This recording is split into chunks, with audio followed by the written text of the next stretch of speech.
Howdy folks, if you're watching this video, that means you've been instructed to release most likely your obliques, but maybe also your psoas muscle.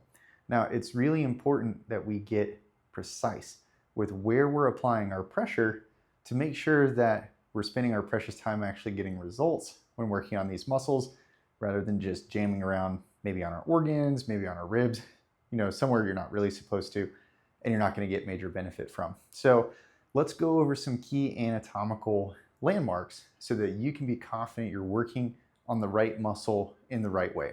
So here I have my friendly supernova, also called the Death Star. If you have one of these, or if you don't, a softball works great as a replacement. It's about the same size, nice and sturdy, nice and firm.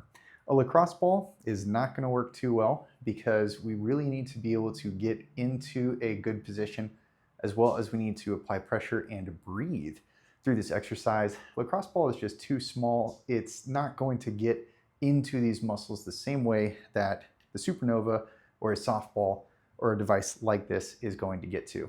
So a couple of key landmarks. First, I always instruct people to kind of find the bottom of their rib cage.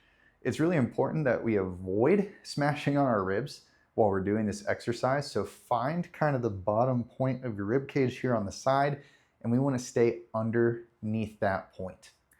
Second, I like to instruct people to find their belly button, because what we're going to do is we're actually going to be kind of more towards our side for the oblique, and we can kind of work our way in towards the middle, kind of right in between belly button and our side, if we're also trying to work on the psoas at the same time.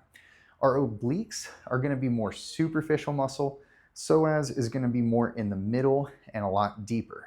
Now, it's good to work on both of these muscles if you have a restriction on this side, whether that's in your trunk rotation or it's in your hip flexion and extension.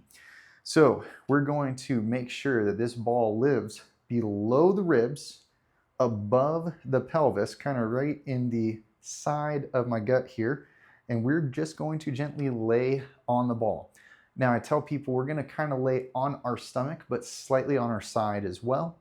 And then a big key here is we need to make sure we're breathing through this. So let's get on the ground. Let's try to find that oblique muscle. So I like to kind of set the ball on the ground, kind of hover over it, get in position, and I'm just underneath my ribs there. Now I'm going to do this side, even though I'm facing away from the camera, so that you can see that the ball is a little bit more on my side than it is directly underneath me. So when I'm here, right, pretty good support with my upper body, because at first this might be very tender, but eventually we want to get to the point where we can drop down and relax. Now that might be pretty intense, so feel free to support yourself with your upper body here, all right? Now remember, we're not rolling around, okay? That's not going to get us the result we're looking for. We want a deep breaths.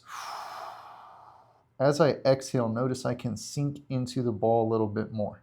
Deep breaths in and exhale. Now let me show you on the left side as well, just for a slightly different angle. So again, I got the ball. Maybe I'll start a little bit more on my side and then roll a little bit more onto my stomach here by making sure I'm underneath those ribs.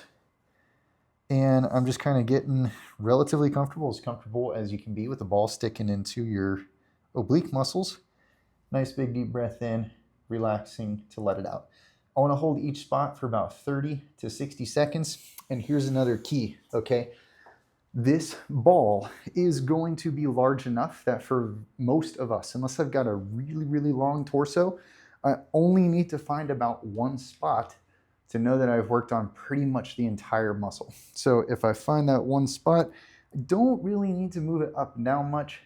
I have a relatively short torso, especially for my height, so I don't necessarily have a whole lot of room to work, especially with the big ball like this. So find that spot. Remember, intense but tolerable pressure. Should be able to breathe 30 to 60 seconds.